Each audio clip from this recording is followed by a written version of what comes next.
गया में तुलसी का पौधा क्यों नहीं उगता है? आखिर क्यों बिहार के गया जी में क्यों नहीं उगता तुलसी का एक भी पौधा? सुनिए धार्मिक कथा। और वहाँ के ब्राह्मण कभी भी संतुष्ट क्यों नहीं होते हैं? इसकी कथा बेहद ही रोचक कथा है।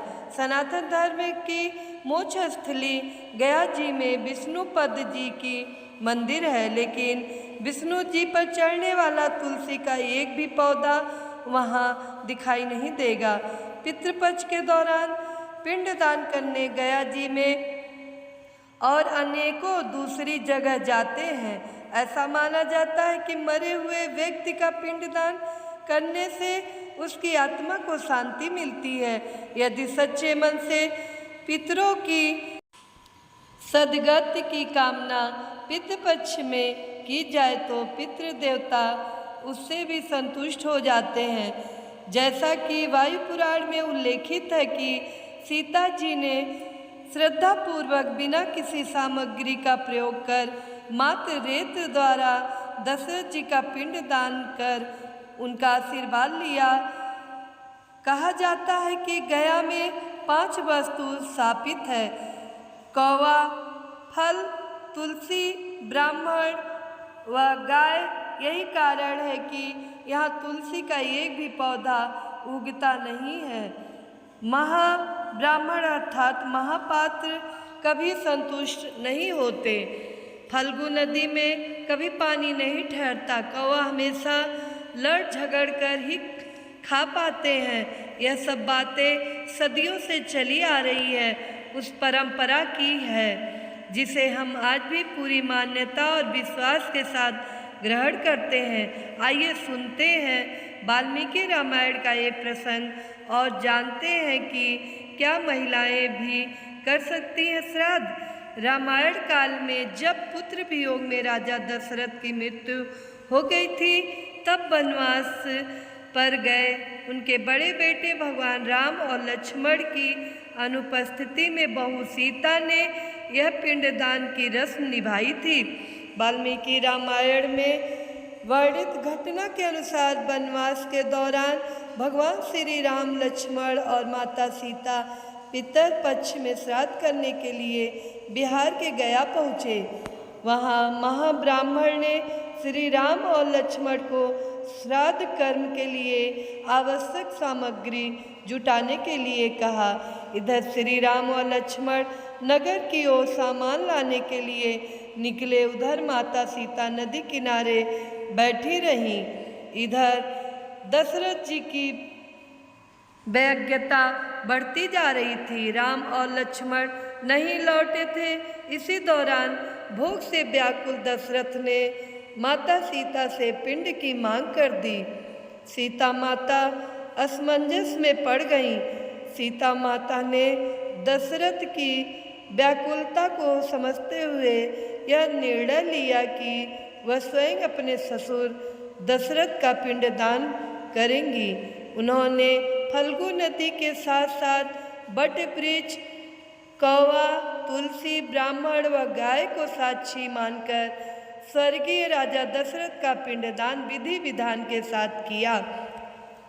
जैसे ही उन्होंने हाथ जोड़कर प्रार्थना की तो राजा दशरथ ने सीता माता का पिंड स्वीकार कर लिया। सीता माता इस बात से प्रफुल्लित हुई कि उनकी पूजा दशरथ जी ने स्वीकार कर ली है। श्री राम जब लौटे तो उन्होंने सीता पर विश्वास नहीं किया।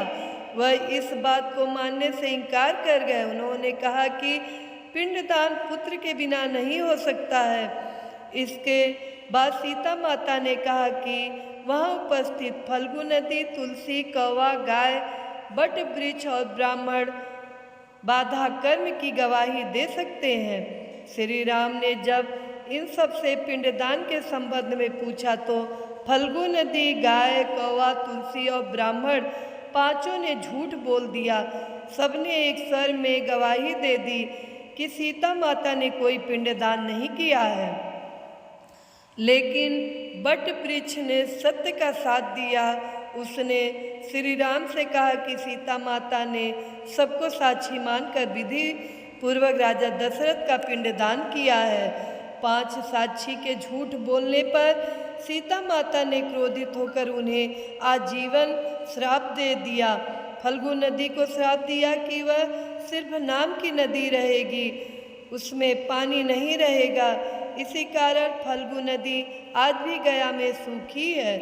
गाय को श्राप दिया कि गाय पूजनीय होकर भी सिर्फ उसके पिछले हिस्से की पूजा की जाएगी और गाय को खाने के लिए दर बदर भटकना पड़ेगा।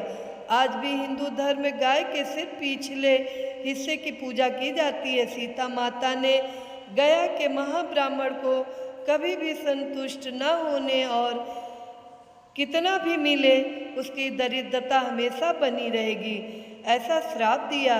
इसी कारण महाब्राह्मण कभी दान दक्षिणा के बाद भी संतुष्ट नहीं होते हैं। समाज में उन्हें अछूत ब्राह्मण को दर्जा मिला हुआ है।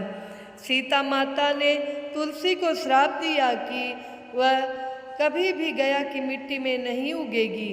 यह आज तक सत्य है कि गया की मिट्टी में तुलसी नहीं उगाया जाता। कौवा को हमेशा लड़ झगड़ कर खाने का श्राप दिया था। कौवा आज भी खाना अकेले नहीं खाता है। सीता माता ने जहाँ इन 5 को श्राप दिया वहीं सच बोलने पर बट वृक्ष को आशीर्वाद दिया कि उसे लंबी आयु प्राप्त होगी, वह दूसरों को छाया प्रदान करेगा। पतिव्रता स्त्री उनका स्मरण करके अपने पति के दीर्घायु की कामना करती हैं। मार्कंडेय पुराण में कहा गया है कि अगर किसी का पुत्र न हो तो पत्नी ही बिना मंत्रों के श्राद्ध कर्म कर सकती है। ग्रंथों में बताया गया है कि परिवार की महिलाएं भी श्राद्ध कर सकती हैं। इस बारे में धर्म सिंधु ग्रंथ के साथ ही मनुस्मृति, मार्कंडेय पुराण और गरुड़ पुराण का भी कहना है कि महिलाओं को तर्पण और पिंड दान करने का अधिकार है। इनके अलावा वाल्मीकि रामायण में भी कहा गया है कि सीता जी ने राजा दशरथ के लिए पिंडदान किया था। श्राद्ध करने की परंपरा बनी रहे और लोग अपने पितरों को न भूलें, इसलिए इस तरह की व्यवस्था बनाई गई है। मार्कंडेय पुराण में कहा गया है कि अगर किसी का पुत्र ना हो तो पत्नी ही बिना मंत्रों के श्राद्ध कर्म कर सकती है।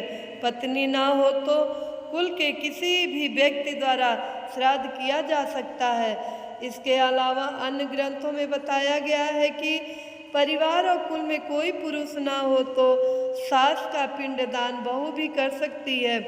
गरुड़ पुराण में बताया गया है कि अगर घर में कोई बुजुर्ग महिला है तो युवा महिला से पहले श्राद्ध कर्म करने का अधिकार उसका होगा। विवाहित महिलाओं को है श्राद्ध करने का अधिकार। महिलाएं श्राद्ध के लिए सफ़ेद या पीले कपड़े पहन सकती हैं। केवल विवाहित महिलाओं को ही श्राद्ध करने का अधिकार है। श्राद्ध करते वक्त महिलाओं को कुश और जल के साथ तर्पण नहीं करना चाहिए। साथ ही काले तिल से भी तर्पण ना करें, ऐसा करने का महिलाओं को अधिकार नहीं है। गरुड़ पुराण पुत्र या पति के नहीं होने पर बहू या पत्नी कर सकती है। श्राद्ध कौन कर सकता है, इस बारे में गरुड़ पुराण के 11वें अध्याय में बताया गया है। उसमें कहा गया है कि ज्येष्ठ पुत्र या कनिष्ठ पुत्र के अभाव में बहू पत्नी को श्राद्ध करने का अधिकार है। इसमें ज्येष्ठ पुत्री या एकमात्र पुत्री भी शामिल है। अगर पत्नी भी जीवित ना हो तो सगा भाई अथवा भतीजा, भांजा, नाती, पोता आदि कोई भी श्राद्ध कर सकता है। इन सब के अभाव में शिष्य, मित्र, कोई भी रिश्तेदार अथवा कुल पुरोहित मृतक का श्राद्ध कर सकता है। इस प्रकार परिवार के पुरुष सदस्य के अभाव में कोई भी महिला सदस्य व्रत लेकर पितरों का श्राद्ध तब कर सकती है। मित्रों, आप सबको यह वीडियो कैसा लगा? अगर पसंद आया हो तो लाइक कीजिएगा, कमेंट कीजिएगा, ज़्यादा से ज़्यादा शेयर कीजिएगा। और हमारे चैनल को सब्सक्राइब कीजिएगा। साथ में बेल आइकन बटन को प्रेस कीजिएगा। वीडियो के अंत तक बने रहने के लिए आपका बहुत बहुत धन्यवाद।